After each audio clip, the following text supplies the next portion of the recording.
ನಮ್ಮ ಹೊನ್ನವಳ್ಳಿ ಹೋರಿ ರೇಣುಕಾಚಾರ್ಯರವರು ನಿನ್ನೆ ಯಾವ್ದೋ ಡಿಫ್ರೆಂಟ್ ಗೆಟಪ್ ಅಲ್ಲಿ ಇದ್ರಂತ್ರಿಪ್ಪ. ಅದು ಯಾವ ಗೆಟಪ್ ಅಂತ ನೋಡ್ಕೊಂಡ್ ಬರೋಣ ಬರ್ರಿ. ಅಬ್ಬಾ ಏನ್ರಿಪ್ಪ ಇದು?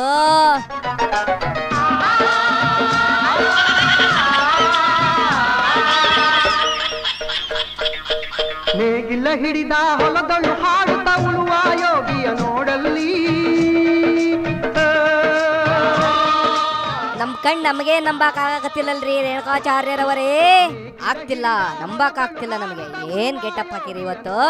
ಅರ್ಧ ಮುರ್ಧ ರೈತರ ವೇಷ ಹಾಕ್ಬಿಟ್ರಿಲ್ರಿಪ್ಪ ಇವತ್ತು.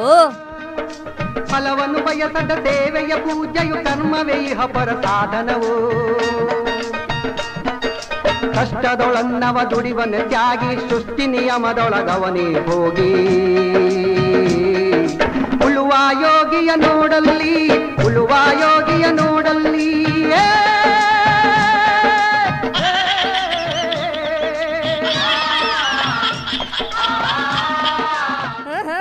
ಅಡ್ಡಿಲ್ರಿಪ್ಪ.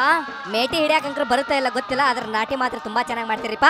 ನಿಮಗೆ ನಾಟಿ ಮಾಡಕ್ಕೂ ಬರ್ತೈತೆ ಅಂತ ನನಗೆ ಇವತ್ತು ಗೊತ್ತಾಯ್ತು ನೋಡ್ರಿಪ್ಪ. ಅಲ್ರಿ ನೀವು ಈ ಟೈಮಲ್ಲಿ ಶಿಕಾರಿಪುರದಲ್ಲಿ ಯಾಕೆ ನಾಟಿ ಮಾಡಕತ್ತೀರಿ ಅಂತ ಉದ್ದೇಶ ಗೊತ್ತಾಗೋಯ್ತು ನನಗ. ನೀವು ಓಟಿಗಾಗಿ ಈಗ ನಾಟಿ ಮಾಡಕತ್ತೀರಲ್ಲ, ನೀವು ಮಾಡಿದ ನಾಟಿ ಲಾಭನ ಬೇರೆದವ್ರು ತಗೊಂಡ್ರೆ ಏನ್ ಮಾಡ್ತೀರಿ?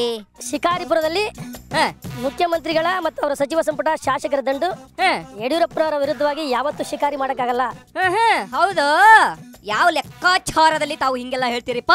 ಯಡಿಯೂರಪ್ಪ ಅಂದ್ರೆ ಶಿಕಾರಿಪುರ, ಶಿಕಾರಿಪುರ ಅಂದ್ರೆ ಯಡಿಯೂರಪ್ಪ. ಓಹೋ, ಹಿಂಗೆ ಅಂದ್ರೆ ಹೊನ್ನವಳ್ಳಿ ಅಂದ್ರೆ ಹೋರಿ, ಹೋರಿ ಅಂದ್ರೆ ಹೊನ್ನವಳ್ಳಿ ಅಂದಂಗೆ ಆಯ್ತು. ಇಲ್ಲಿ ನರೇಂದ್ರ ಮೋದಿ ಅವರು ಕಾಂಗ್ರೆಸ್ ಮುಕ್ತ ಭಾರತ ಅಂತ ಹೇಳಿದ್ರ, ಶಿಕಾರಿಪುರದ ಜನತೆ ಕಾಂಗ್ರೆಸ್ ಮುಕ್ತ ಶಿಕಾರಿಪುರನ ಮಾಡಿ ಕಳೆದ 83ರಿಂದ ಇಲ್ಲಿವರೆಗೆ 7 ಬಾರಿ ಶಾಸಕರ ಆಯ್ಕೆ ಮಾಡಿದ್ದಾರೆ. ಅಲ್ರಿ ನೀವು ಹೆಂಗೆ ಕಾಂಗ್ರೆಸ್ ಮುಕ್ತ ಶಿಕಾರಿಪುರ ಅಂತ ಹೇಳ್ತೀರಿಪ್ಪ? ಒಂದ್ಸರಿ ಡಿ.ಜೆ ಅವರೇ ಇಲ್ಲಿ ಸೋತಿದ್ರು ಗೊತ್ತಾ ನಿಮ್ಗೆ? ಮರ್ತು ಬಿಟ್ರ ಅದನ್ನ? ಇರ್ಬೋದು ನೋಡಿ, ಅದು ಯಾವ್ದೋ ಒಂದು ಕಾರಣ ಸೋತಿರ್ಬೋದು. ಕಾರಣ ಯಾವ್ದಾದ್ರೂ ಇರಲ್ರಿಪ್ಪ, ಸೋಲು ಸೋಲೆ ಅಷ್ಟೇ. 7 ಬಾರಿ ಇಲ್ಲಿ ಗೆಲುವನ್ನ ಸಾಧಿಸಿದರೆ. ಮೊನ್ನೆ ಐತಿಹಾಸಿಕ ಗೆಲುವು, ಐತಿಹಾಸಿಕ ಗೆಲುವು ಹೌದಲ್ರಿ?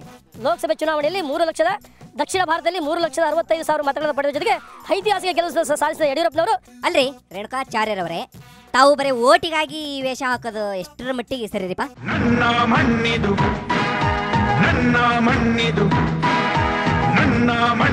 ಕನ್ನಡ ಮಣ್ಣು, ನನ್ನುಸಿರಲ್ಲಿ ಕಂಪಿಸೋ ಮಣ್ಣು, ಧಮನಿಯಲ್ಲಿ ನರ್ತಿಸೋ ಮಣ್ಣು, ವಿಶ್ವಮಾನವತೆ ಸಾರಿದ ಮಣ್ಣು ಕನ್ನಡದಿ ಈ ಪುಣ್ಯವತಿ.